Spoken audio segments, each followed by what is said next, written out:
وبركاته. أعوذ بالله من الشيطان الرجيم. بسم الله الرحمن الرحيم. الحمد لله رب العالمين وصلى الله وسلم وبارك على أشرف المخلوقين سيدنا ونبينا محمد صلى الله عليه وعلى آله وأصحابه أجمعين. It's an honor for me to be with you, my brothers, for this very beautiful program that, mashallah, you do have, bringing all the people together, and especially the young people also taking part and coming to Salat al-Fajr and ending with the breakfast. May Allah reward you, and may Allah give you the chance and the honor to serve the cause of Allah subhanahu wa ta'ala. As some of saying, Ibn Jawzi rahimahullah, he said, إذا أردت أن تعرف مقامك, if you want to know your status, if you want to know who you are, فانظر أين يستخدمك الملك, then you should know where the king is using you. Definitely when he refers to the king, he refers to Allah subhanahu wa ta'ala. So when Allah subhanahu wa ta'ala gives you the chance and He honors you to serve His cause, you should be very proud of yourself about that matter. And you should know that this is the most honorable thing that you could do in your life. That the king is choosing you to come closer to him. Even in the dunya's kings, it's not anyone would be allowed to come closer to the king. He chooses his people and he brings them closer and closer. And the closer you are to the king, it means that you are very special. The same when it comes with Allah subhanahu wa ta'ala. If Allah subhanahu wa ta'ala, He favored you and He chose you to come much closer to Him and to serve His cause, you really have to be very thankful to Allah subhanahu wa ta'ala. It's not because you are smart. It's not because you are genius. It's not because you have something that the other people don't have. But actually it's only a tawfiq from Allah subhanahu wa ta'ala, that He's the one who chooses you. It's just a fadl from Allah subhanahu wa ta'ala. It's not because of the doing of yourself. And this is something very special. When you see those little signs coming from Allah subhanahu wa ta'ala, grab it and take it and do it and improve yourself. I ask Allah subhanahu wa ta'ala to make us among the people that Allah subhanahu wa ta'ala, He choose them to serve the cause of Allah subhanahu wa ta'ala. Yesterday I started a little talk regarding the diversity that we do have.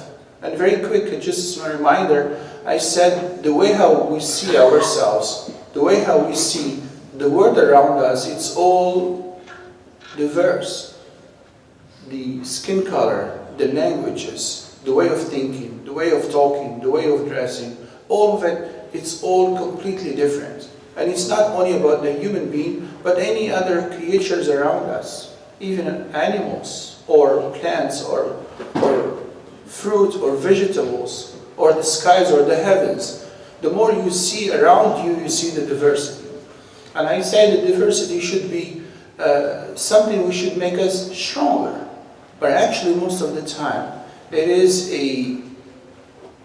something that makes a lot of differences among us. And we fight because of it. And we may even destroy ourselves by ourselves just because of those diversities and differences that we do have among us.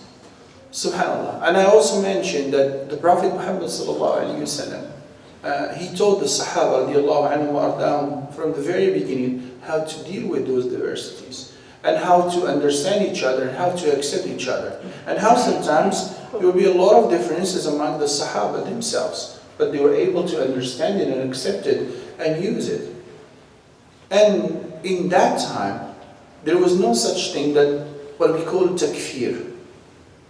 Each one thinks that he is better than the others. Definitely not. Each one thinks that he is more Muslim than the other one. Definitely not. And actually it was probably the opposite.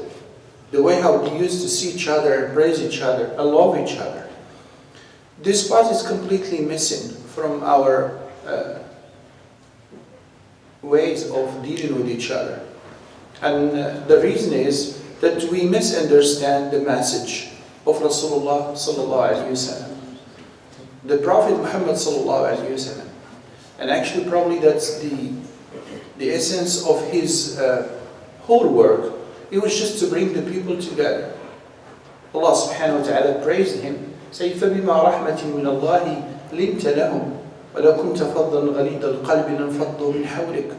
Because Allah subhanahu wa ta'ala, and from His mercy, that you became soft to them. Otherwise, if you had this kind of heart, which is tough and harsh, all the people, they will be going around and they will go away from you.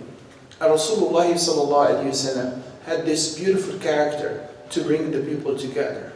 And you could see that the way how the Sahaba radiallahu anhum wa ardahum, they used to love the Prophet Muhammad sallallahu alaihi wasallam. Even those that they were the enemies of Islam. The hadith of Amr ibn al-As, or Abdullah ibn Amr ibn al-As, when he was narrating this story about his father, Amr ibn al-As radiallahu anhu arda, that one time he asked his father, subhanallah, describe Rasulullah sallallahu alayhi wa sallam to me.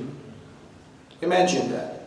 And Amr, this is what he said, oh my son, it came a time that Muhammad sallallahu alayhi wa sallam was the person that I hated the most.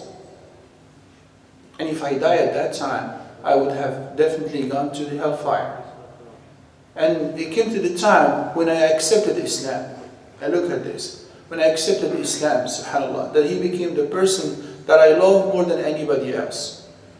What is the change that made this person love Rasulullah sallallahu alayhi wa sallam after such a long period of time that he was the enemy of Islam? Not only that, he said, and you asked me how to describe him, I would not be able to describe him. You say, why? You say, out of haya, out of respect, that I was not even able to raise my eyes to look at his face. And this is how they used to be, a person that he changed completely. Or the example of Umar, which is all of us, we know, وَمَا أَدْرَاكَ مَا عُمَرَ, how he used to be before Islam, and how he used to be after Islam. And that very beautiful story when he walked with the Prophet Muhammad sallallahu alaihi wasallam, and Rasulullah sallallahu alaihi wasallam wanted to give him a lesson, and he just held the hand of Umar, and Umar, he felt the hand of Rasulullah sallallahu alaihi wasallam, and he turned and he said, Wallahi inni uhibbuka ya Rasulullah, I swear by Allah, indeed I love you, O Rasulullah sallallahu alaihi wasallam. And Rasulullah, he used that very special moment, and he said to Umar, subhanallah, again, and Umar, how much? Say, more than anything else. And then he added, say, وَأَكْثَرَ مِن نَفْسِكَ, even more than yourself. And Umar and the Sahaba, they were very sincere. Definitely, if it's one of us, yeah, even more than myself, more than anything else.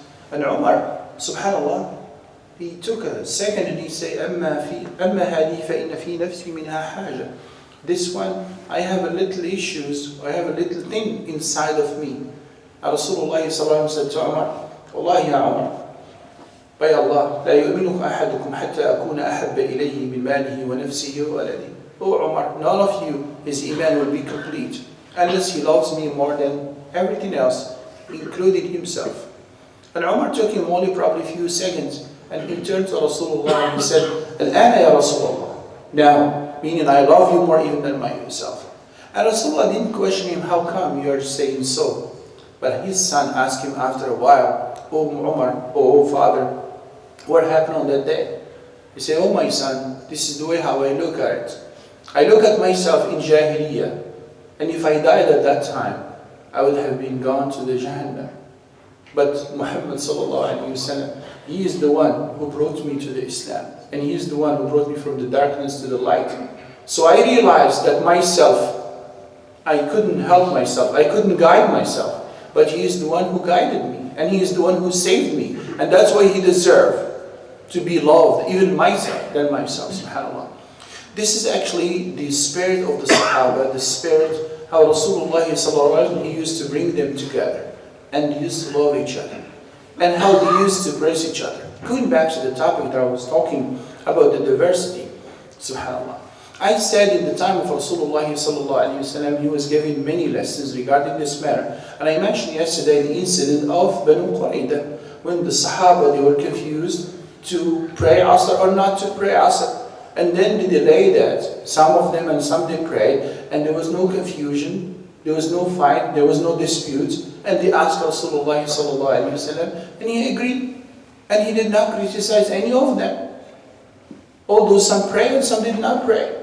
And I mentioned also how after the Battle of Badr, how the people also, they have an issue or a confusion, what they're supposed to do with the prisoners, to kill them or to keep them or whatever to do. And they have a different opinion. And they did not curse each other, criticize each other.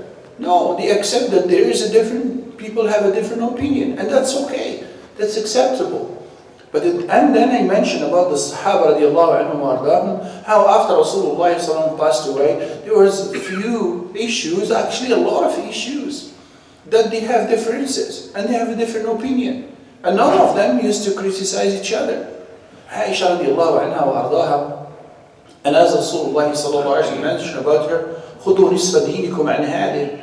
Half of your deen, you're going to take it from this woman, subhanAllah. And subhanAllah, Aisha has a lot of things that she has a different opinion than the other Sahaba. And nobody said that Aisha does not know. And she did not say, no, the Sahaba didn't know. But each one of them, he was saying whatever he saw with his own eyes. And sometimes whatever he thinks. And sometimes, you know what they would say? This is what I think. He used that word. Did not say this is what Allah wanted. Many times Umar used to repeat that. This is what Umar did, or this is what Umar had the tawfiq to do. But he never claimed that this is what Allah subhanahu wa ta'ala wanted, because he knew that he is a human being. And that's why Al-Imam Ibn Qayyim al-Jawziyya rahimahullah, he wrote a beautiful book called A'lam al-Muwaqqi'in an Rabbil Alameen. A'lam al-Muwaqqi'in an Rabbil Alameen. In this book, he brought a lot of issues regarding the differences among the people. And look at the title, just the title. You say A'lam al-Muwaqqi'in, or I'lam al-Muwaqqi'in, I'lam al-Muwaqqi'in an Rabbil Alameen. Meaning, Muwaqqi'in in Arabic language, someone who signed. Al-Muwaqqi'in is the plural form. So he's saying that all the people, whenever they give a fatwa, whenever we give a statement, they are actually signing on behalf of Allah subhanahu wa ta'ala. Exactly. Because when a person comes to you and he asks you about the mas'ala, and you answer, and you say this is what Allah said, and you interpret it, it's like you are saying, I am signing on behalf of Allah subhanahu wa ta'ala. And you could imagine how difficult is that. And that's why the Sahaba and the Tabi'een, they were very cautious regarding this matter. They used to say, a small mas'ala, sometimes we gather 70 people from the people of Badr just to talk about it. And you guys, or we, subhanAllah, we could answer to all the questions in just 5 minutes or less. Imam Malik rahimahullah, Imam Darul Hijrah, and he used to be given the talk and the lectures at the manbar of Rasulullah sallallahu alayhi wa sallam for more than 60 years. The permanent Imam there. لا يفتى ومالك في المدينة. No one was allowed to give fatwa if Malik is there. وإذا ذكر مالك فذلك النجم. If Malik is being mentioned, so he is the star. مالك وما أدراك مالك تضرب إليه, just like the hadith says, تضرب إليه أكباد الإبل. People would travel even from Andalus at that time all the way to Medina just to ask Malik for a question. So imagine a person is traveling from Spain all the way to Medina. And then some of them, when they ask Malik, rahimahullah, he will say, La adri, I don't know. And most of the time they give him questions and he will answer probably to few of them, and for the rest he will say, I don't know. And somebody will say, أنت مالك وتقول لا تدري. You are Malik and you say you don't know. And he say, yes, I don't know. That was it. أول العلم أن تقول لا أدري. The beginning of the ilm is to say that you don't know, and there's no harm in that. There's nothing wrong in that. That you claim that you just don't know, subhanAllah. And that very incident also that happened to him, to Malik rahimahullah, that somebody came all the way, again mentioned, from Iraq to ask him a question, and he said, I don't have anything to answer to you, come tomorrow. So he came next day, and he has to go back to his place, and he has his camel loaded with everything, so he entered and he asked him the same question. He said, I don't have anything, I was thinking about it. And you see, he said, yes, you have to go, you go. I cannot answer to your question. I am sure that we could answer to any question at any time. Subhanallah, going back again to the diversities, and especially the respect of each other. Imam Abu Hanifa, and we know probably the majority of the Muslims right now are from the Ahnaf, and especially from the subcontinent, following the madhab of Abu Hanifa rahimahullah. Abu Hanifa, and just look again, this beautiful person, and the way he used to look at the thing. Abu Hanifa himself, subhanallah, he was a student of Hamad ibn Sulaiman. And he said one time about himself, نازعتني نفس الرئاسة. One time after attending the class of his sheikh for probably more than 10 years, he said one time, I wanted to be the imam, I wanted to be the one who gave the lectures, I want to be on the spot. And he came that day for a reason to tell his teacher, from today I'm going to have my own group, my own jama'ah, subhanAllah. And he was qualified to do so after so many years. He said, but once I came, I felt shy. I couldn't say that to my teacher, out of respect, subhanAllah. But Allah subhanahu wa ta'ala, as he mentioned, وَمَن يَتَّقِ اللَّهَ